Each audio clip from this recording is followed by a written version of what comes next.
Ouais, c'est sûr, on est bien revenu dans le match en passant effectivement cette dorsale par-dessous là. Ça s'est bien fait. Enfin, c'est pas fini, hein, il reste encore à traverser et à finaliser cette option. Mais c'est vrai que c'est sympa de voir tous les bateaux quasiment regroupés au même endroit, avec Anthony Marchand juste derrière nous. La bagarre est là, quoi. On voulait de la bagarre, on en a.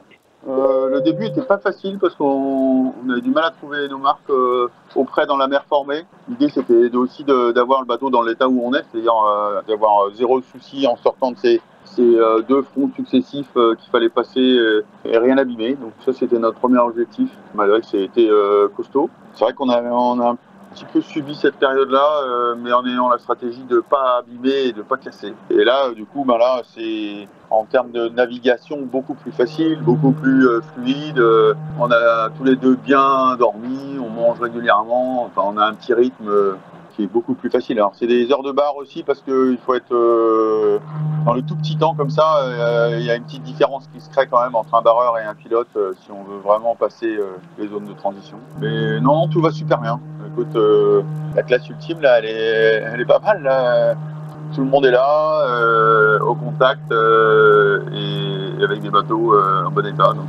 J'avoue que hier soir, quand on les a vus partir dans les îles, c'était pas une position que je leur enviais, franchement. C'était osé et pas facile à faire. Et là, effectivement, dans l'ouest, ils ont un peu plus de pression, mais la route, elle est plus sud et bon, ça va s'aligner sans doute avec l'empannage, mais pour l'instant, on est quasiment tous sur une même ligne. C'est sûr que le fait de démarrer plus tôt te donne avantage par la suite. C'est indéniable. De combien de temps il aura bénéficié de cet avantage du mode volant, c'est ça qui va être intéressant. On était plus focalisé sur le fait de passer devant le troisième front plus que le timing qu'on avait derrière la dorsale. On savait qu'on allait l'avoir à la passer, combien de temps on a le temps. Ces timings de dorsale à chaque fois, c'est très aléatoire.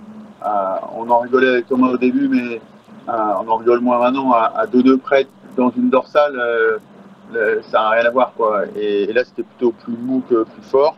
Le début de course, à 2 jours ou à 3 jours, on l'avait regardé plutôt sur les échelonnements des passages de front successifs, mais pas tellement du timing qu'on aurait en sortie de dorsale. Ça va être de nouveau volant, et puis c'est vraiment, on va chercher enfin ce pourquoi ces bateaux ont été faits, c'est-à-dire voler dans de l'Alizé et ouais, sur les mers chaudes et tout. Parce que la carte postale est quand même pas mal, hein. Les levées de soleil et les couchers de soleil ces 2 derniers soirs là, c'était quand même extraordinaire. Donc je pense qu'on va se régaler à partir de maintenant.